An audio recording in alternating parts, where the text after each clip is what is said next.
Nous voulons mettre à la disposition du Camerounais lambda le kilo de poisson produit biologiquement à 1500 francs pour augmenter le coût de consommation. Pour nous, en fait, c'est très choquant qu'aujourd'hui, nous trouvons ce poisson à 2000 francs et qui est même en plus congelé. Nous voulons un poisson frais, vivant, à la portée de tous les Camerounais à 1500 francs. Le Cameroun peut-il exporter son poisson? Peut-on espérer un label poisson Made in Cameroun? Voilà la thématique au cœur de votre rendez-vous agro-pastoral hebdomadaire sur CRTV Web. Nous irons dans la ville de Douala découvrir un entrepreneur, un aquaculteur qui élève des carpes rouges sur des cages flottantes. Et dans la rubrique C'est pratique, nous irons déguster avec vous, à l'IRAD, des pâtes alimentaires enrichies à la farine de poisson. Voilà déroulé pour vous le menu de votre programme C'est Agro ce jour. Installez-vous, je vous retrouve après le générique.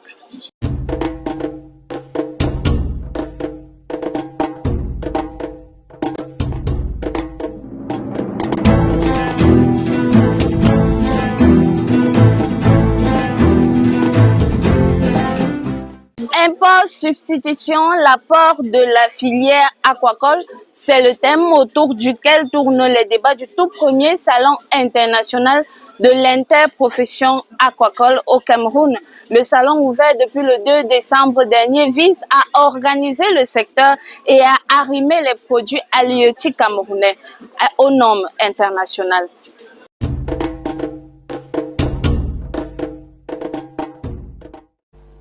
Oui, c'est possible. Le ministre camerounais de l'élevage, pêche et industrie animale croit dur comme fer. Il faut des terres, il faut des moyens et le gouvernement camerounais a mis en branle un fonds spécial de garantie afin de mettre sur vos tables ce type de poisson. Contribuant pour l'heure à 10% du PIB national, l'interprofession ambitionne de multiplier au moins par 4 ce taux. Nous passerons à 40-50%. Au bout de 5 ans, on va faire comme avec le poulet. Pourquoi la filière ne décolle pas vraiment? Parce que les banques ne suivent pas, les assurances ne suivent pas. Le Maroc donnera au Cameroun, durant ce salon, des astuces de pêche et d'élevage pour des filets plus consistants, impactant in fine la balance des échanges. Aujourd'hui, nous avons quand même 380 fermes aquacoles qui sont autorisées, plus de 200 fermes qui sont déjà installées en production. La capacité installée atteint les 70 000 tonnes. Nous pouvons atteindre les 200 000 tonnes fixées par la stratégie halieutique. La volonté politique est là, le cadre normatif aussi. Mise en œuvre pour que ça décolle. Le chef du gouvernement a mis en place un fonds de facilitation de 5,3 milliards. Le chef du gouvernement a mis en place également un fonds de garantie de 1,5 milliard qui est déjà disponible. La dimension législative et réglementaire se met également en place. Cette filière veut offrir à l'économie camerounaise le luxe de nager comme un poisson dans l'eau sur la balance des échanges. Et des problèmes, ce secteur en connaît une pléthore. Le chef de station Irad Foumban tente un diagnostic de la situation du secteur aquacole au Cameroun tout en dressant quelques pistes de solutions qui pourraient permettre d'améliorer le secteur. Suivez attentivement l'analyse de notre expert de la semaine.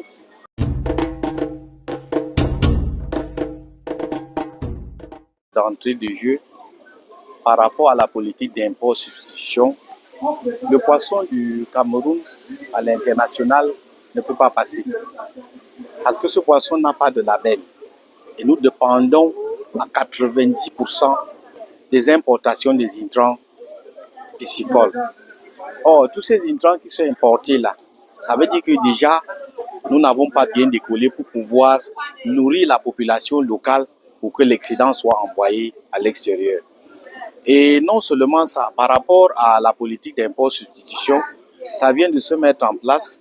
Ça veut dire produire plus et importer moins. À l'allure où nous en sommes, c'est des installations qui sont en train d'être mises en place. Et c'est comme si les gens tatillonnent encore en aquaculture. Et ce balbutiement ne permet pas à la production de couvrir la demande nationale en poisson. Ce qui veut dire en clair que vendre le poisson produit au Cameroun à l'extérieur, c'est encore à dire avec modestie non. Tout commence par les semences. Ce sont les semences qui portent le potentiel de la production. Alors quand on voit les semences, c'est-à-dire les alevins, tout part des géniteurs. Et les travaux en génétique sur les géniteurs ne sont pas vraiment bien faits. C'est la raison pour laquelle on voit les importations du tilapia rouge, des pangasius, sans études au préalable. Ce qui fait que nous n'avons pas suffisamment sous la main assez de semences. Il y en a, mais il n'y en a pas assez pour pouvoir produire suffisamment de poissons afin de satisfaire la demande nationale. Ça, c'est le premier levier. Problème génétique. Il y a manque de laboratoires dignes de ce nom pour pouvoir effectuer des travaux sur les génétiques. Il y a manque de ressources personnelles. Les producteurs qui sont sur le terrain ne sont vraiment pas accompagnés comme il le faut. L'aquaculture se présente comme une activité à risque. À risque dans ce sens que quand tu montes un projet, tu vas dans une banque demander le financement. Vraiment, l'aquaculture, on va te dire que non, c'est une activité à risque. On veut se produire, tout le monde se place comme producteur de poissons et c'est comme ça qu'il y a trop de charlatans dans la filière. On croit que l'interprofession pourra organiser ça. Alors, il faut que chacun essaye de se mettre à son maillon. Tu es producteur d'alevin, tu es là-bas et tu sais pourquoi tu y es. Tu es producteur de poissons de bouche, tu te cales là-bas et tu sais pourquoi tu y es. Tu es producteur d'aliments, tu te cales là-bas et tu sais pourquoi tu y es. C'est un mélange total. Des obstacles, il en a bravé. Aujourd'hui, Abdel Tamwafo est un pisciculteur de renommée sur toute l'étendue du territoire national. Nous sommes allés sur son site d'élevage de carpe et tilapia rouge dans des cages flottantes dans la ville de Douala. Regardez.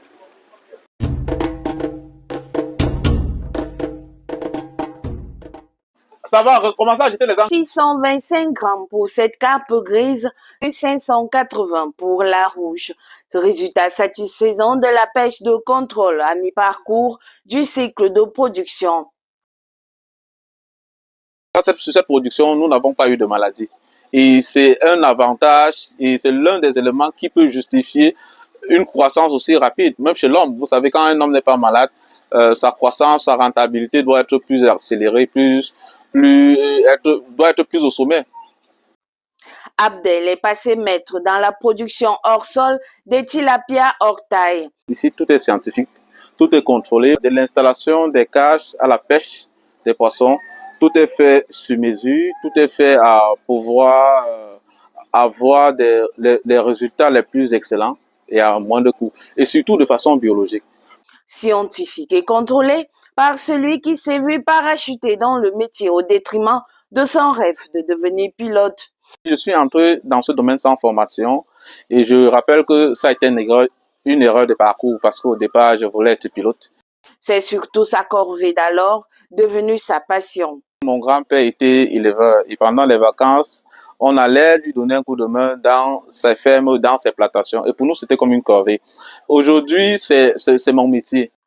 Aujourd'hui, le poisson by Abdel est un label. S'il n'y a pas de produits chimiques, non. On donne l'aliment conventionnel au poisson, on donne un peu d'asticot aussi. Et bien évidemment aussi, nous avons des probiotiques qui sont des médicaments biologiques dont le rôle est de permettre aux poissons d'éviter des maladies. L'agripreneur parti de zéro a su dompter un environnement contrôlé par l'importation d'alevins. Nous sommes déjà producteurs aussi d'alevins, donc nous avons des souches qui sont importées, des souches qui ont un potentiel génétique vraiment propice pour l'engraissement des poissons. Je rappelle qu'avec nos souches de poissons, l'indice de conversion est entre 0,9 et 1,2. Et d'aliments.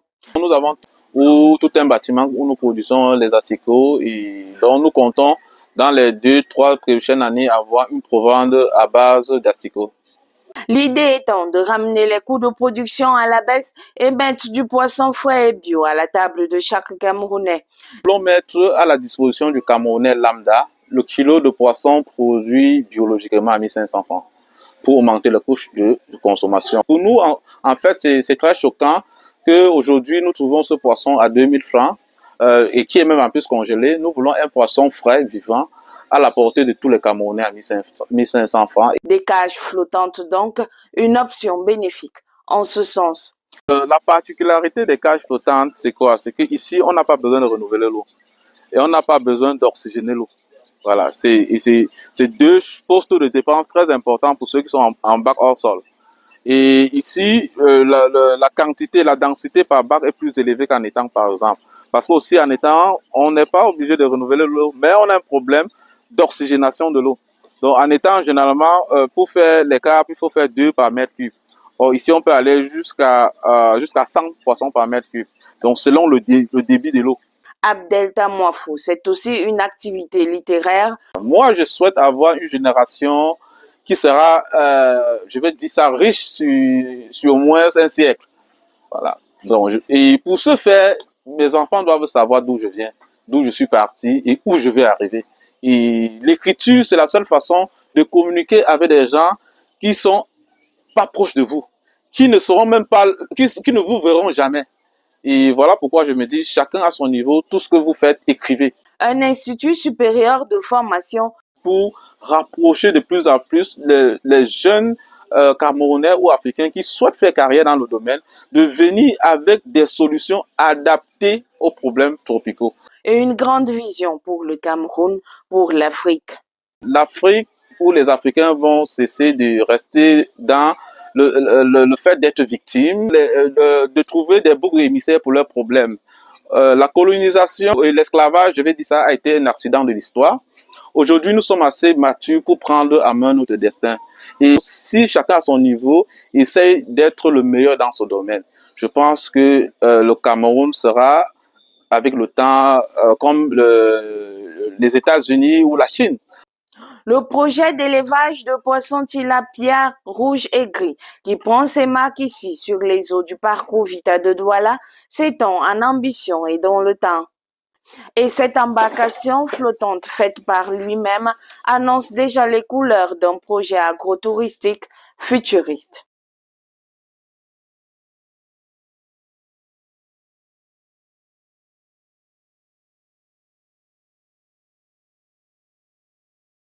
Du poisson, oui, mais manger autrement. Nous sommes sur le stand de l'IRAD.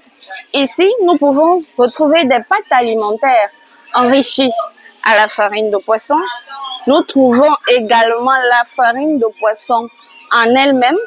Nous avons des biscuits enrichis à la farine, enrichis au poisson, des saucisses séchées, des saucisses fraîches, des pâtes fraîches, des pâtes séchées à base de poisson. Dans la rubrique C'est pratique, aujourd'hui, nous avons décidé de vous montrer comment est-ce que on fait des pâtes alimentaires enrichies à la farine de poisson. Nous vous invitons à suivre attentivement.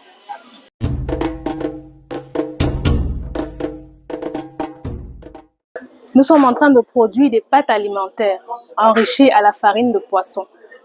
D'accord? Voilà. Donc, les étapes sont quoi? Nous commençons par apprêter nos différentes farines. Nous avons notre farine de poisson qui est déjà prête. Donc, c'est elle qu'on utilise.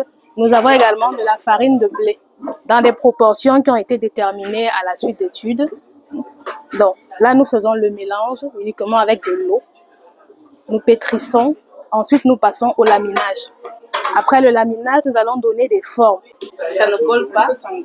Non, ça ne colle pas.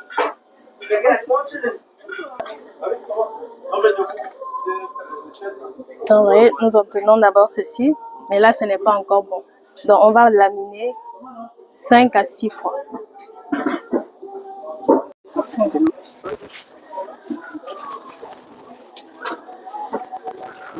Ça va sortir par où? Ça sort par là.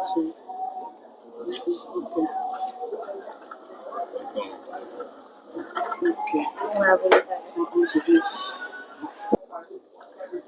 C'est pour montrer les différentes formes.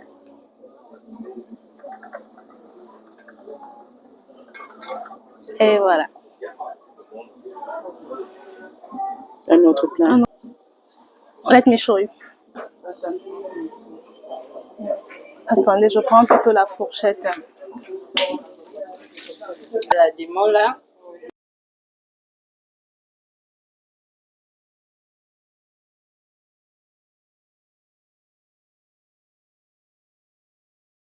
C'est agro, c'est terminé. Merci de nous avoir suivis et à vendredi prochain. Même heure, même plateforme. Bye bye.